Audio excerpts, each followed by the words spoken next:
মনোযোগ দিয়ে কথাগুলো বোঝার চেষ্টা করবেন, কোন দিকে মনোযোগ নেই আমার কথার দিকে মনোযোগ দিবেন। এইবারে যে গল্পটা দিব, বাজারের মধ্যে হাটে ঘাটে যে সমস্ত পুরুষ অথবা মহিলা যান দেখবেন কলা বিক্রি করে মানুষ, কলার দোকান অর্থাৎ বেনানা বিক্রি করে। বানানা বেনানা সম্পর্কে বলেন তো দেখি, বেনানা বানানা কোনটা? আল্লাহ সম্পর্কে হবে বেনানা বানান করবে ইংরেজিতে শুনতে পারবেন বিয়ে বলেন হ্যাঁ বিয়ে বিয়ে স্টুডেন্ট রে হ্যাঁ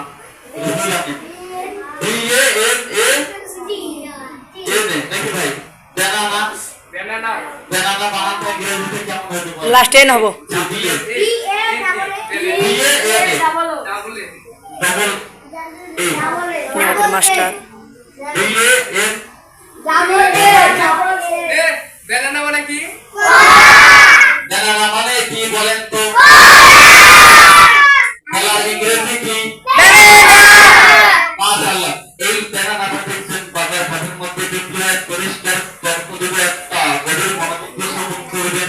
এই বেনানাটা যখন বাজারের মধ্যে বিক্রি করার জন্য নিয়ে যায় দেখবেন কিন্তু প্রত্যেকটা বেনানা অর্থাৎ কলা, কলা দেখবেন একটা কিন্তু ছোলা নাই, পরিষ্কার চামড়া লাগানো কলা আছে। দুনিয়ার ভিতরে যদি কোনো ব্যক্তি বাজারের মধ্যে চলে যায় ওই কলার মধ্যে বেনানার মধ্যে ছাল সব চলে ফেলছে, কোনো ছাল নাই, শুধু পেলে সিগা কলা সিগা বেনানা যদি নিয়ে যায় কেউ কি নিতে চাবি? কেউ যদি বলে ভাই ফিরি দিব কলা গুলো নিয়ে যান বেনানা নিয়ে যান কোনোদিন ফিরিবে না? কারণটা কি বলেন তো দেখি? মাশাআল্লাহ। আমাদের আরেকটু রহমান সর্বভৌম একটা কথা বলছে, তারপরে মনে বিচ্ছান্ন বলছে ছাল নাই মানে শোষা নাই, ফুলে গলা শোষা পড়ছে না মাছি পড়ছে না গন্ধ ঢুকছে না কোনো ময়লা আবর্জনা পড়ছে, ধুলা পড়ছে বালি পড়ছে রাস্তা থেকে কোনো কীটপতঙ্গ ছোঁয়া লাগছে। এই জন্য এই বেনানা থেকে মানুষ যদি ফিরি দেয় তারপরে কেউ কিনতে যাবে না। ও প্রিয় ভাই এবং প্রত্যেকটা ছাত্রছাত্রীকে ধরে দিই, মানুষ এই বেনানাকে যদি গরিবে ফেলে পেট নষ্ট হবে, ছাগলকে ফেলে পেট নষ্ট হবে, এইদিকে দেখা যাচ্ছে আর কেউ ফেলে পেট নষ্ট হওয়ার আশঙ্কা আছে না নাই বলেন? এই ব্যক্তিরা বাড়ি থেকে বাইরে এসে কলা নিয়ে বেনানা নিয়ে সব শুনছে মানে কোনটা তো ছাল নাই, ঝুলির পরে গাড়ি নিয়ে বাজারের মধ্যে কোথায় কলা লাগবে, কলা গাড়ি বেনানা লাগবে। এখন মানুষগুলো পাগল, তুমি তো সব শুনছো, কোনো ছাল নাই কলার গায়ের মধ্যে। এই কলা ফিরে ফিরে আমরা দেখেছি আমরা অপ্রিয় ছাত্রীর কথা বোঝার চেষ্টা করবেন। তোমরা কলার মতো তোমরা থাকবে এই ছালের মতো আবদ্ধ। আল্লাহ পাক কুরআনুল কারীমের মধ্যে বলেছেন তোমরা তোমাদের ওড়না দিয়ে মুখকে ঢেকে রাখো। এখানে আল্লাহ পাক সূরা আহজাবের মধ্যে পরিষ্কার ভাষায় বলেন তোমরা তোমাদের ওড়না দিয়ে মুখকে ঢেকে রাখো, তোমাদের মস্তক নত করো, মাথা নিচে রাখো। উঠ বলছে উঠের বাড়ি নই, উঠ উঠের পা লম্বা না ছোট? হজরতে কি বলেন তো? হজরতে উঠ বলেছে লম্বা করে। মাশাআল্লাহ। তাহলে এই যে উঠ হজরতে উঠ উঠের মাথা উপরে থাকে না নিচে থাকে? উপরের দিকে থাকে। উপরের মাথা কিন্তু উপরের দিকে থাকে। পরিষ্কার ভাষায় বোঝার চেষ্টা করবে। এই জন্য সেই মেয়েটা যে ছাত্রীরা মাথা নিচের দিকে থাকবে আপনি নিজের মাথাটা নিচের দিকে ঝুঁকাবে, তাহলে কুরআনুল কারীমের মধ্যে আল্লাহ পাক পরিষ্কার ভাষায় বলে দিলেন তাহলে সে মানতেছি।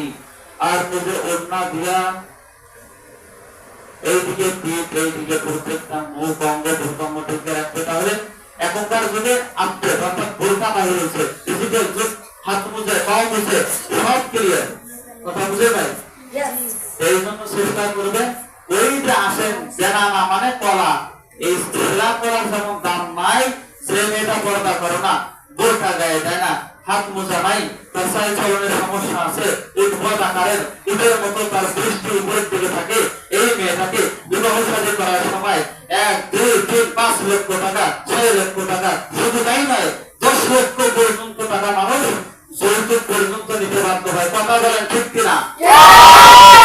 যেই মেয়েটাকে পাড়ার প্রতিবেশী কোনো পুরুষ দেখে নাই, মামাতো ভাই দেখে নাই, খালাতো ভাই দেখে নাই, এইরকম চাচাতো ভাই দেখে নাই, নিজের 14 জন দেখেও দেখে নাই। ওই মেয়েটাকে, ওই ছাত্রীটাকে অথবা ওই যে মহিলা জাতি যারা আছে মন মাস তাদেরকে মানুষ গ্রহণ করতে পারত। কারণ বলবে না অমুকের মেয়েটাকে আমি তো কোনোদিন দেখে নাই, আমি তার খালাতো ভাই, আমি তার খালাতো মামাতো ভাই, চাচাতো ভাই ইত্যাদি। বুঝলেন? ওই মেয়েটা যৌতুক ছাড়া দেওয়া হবে, কথা বলেন ঠিক কিনা?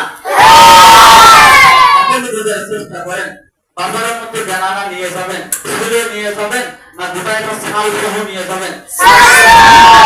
ছাল সহ নিয়ে গেলে দাম পাওয়া যাবে, টাকা পাওয়া যাবে, মানুষ কিনবে তো কিনবে, টাকা দিবে। যদি কলার রং সাইজ ভালো হয় আরো দেখা 2 টাকা বেশি দিবে। যদি কলার মধ্যে দেখা যাচ্ছে একদিকে পড়ছে, একদিকে ভালো আছে, নষ্ট হয়েছে, খুব কিছু বাইরে বলবে ভাই এগুলো তো দাম এত, আরো 5 টাকা 2 টাকা কম দিবে। কথা বলে ঠিক কিনা?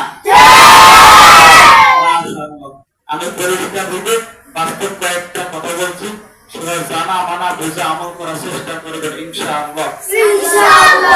বিশেষ করে বলবো গলার কণ্ঠ শুভ আওয়াজে হইতে হবে। তোমরা এমন কোনো কাজ করবে না প্রিয় ছাত্রী আম্মা বোনেরা, তোমার কাজের দ্বারায় তোমার খালামনি সিল্লি করা লাগে, জোরে কথা বলা লাগে। তোমার প্রত্যেকটা ছাত্র ছাত্রীকে বলে দেই, তোমার ব্যবহার, তোমার আচরণ, তোমার উপভাষা, তোমার খাওয়া দাওয়া, তোমার চালচলন, তোমার চলাফেরা প্রত্যেকটা গতির দ্বারায় যেন মাদ্রাসার কোনো ক্ষতি না হয়, উস্তাদ যেন শিক্ষক মন্ডলী যারা আছে তাদের যেন কোনো ক্ষতি না হয়, কোনো ছাত্র ছাত্রীর যেন ক্ষতি না হয়, বা কারো যেন রেকর্ড খারাপ না হয়। তোমার কথা বলার দ্বারায়, তোমার ব্যবহারের দ্বারায়, তোমার চলার দ্বারায়, তোমার ভাগ্যের দ্বারায়, তোমার প্রত্যেকটা সাইড হার লাইনে কি আর বলবো যেন কারো কোনো কষ্ট না হয়, দুঃখ না পায়। একটা মেয়ে দেরি করে আসলো, দেরি করে আসছে, দেরি করে আসলো রে, কি ব্যাপার তোমার দেরি কেন?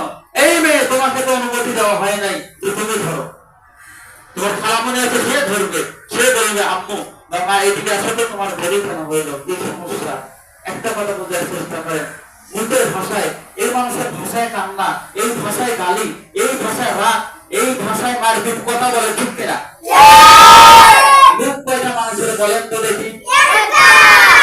গভীর মনোযোগ দিয়ে শ্রবণ করবেন প্রিয় ছাত্র ছাত্রী। প্রতিদিকে মনোযোগ নাই, বক্সের সমস্যার কারণে কথাটা বোঝা যাইতেছে না। সাউন্ড একটু ঠিক করে দেন, একজনকে সাউন্ড ঠিক করতে পারেন। মহসিন আলী হতো, মহসিন দাঁড়াও, এই জায়গায় একটু সাউন্ড ঠিক করে দাও, সাউন্ড সিস্টেমটা একটু ঠিক করে দাও, কথা বুঝে জানা দাও। একটু সাউন্ডগুলো ঘুরে করে দাও যেন প্রত্যেকটা ছাত্র ছাত্রী আমার কথাগুলি বুঝতে পারি, আমলের নিয়তে যেন শুনতে পারে এবং মানুষের কাছে পৌঁছে দেওয়ার নিয়তে যেই ছাত্র ছাত্রীরা নাই দেখেন বোঝেন কি কথা বলবো কোরআনের হাদিস থেকে।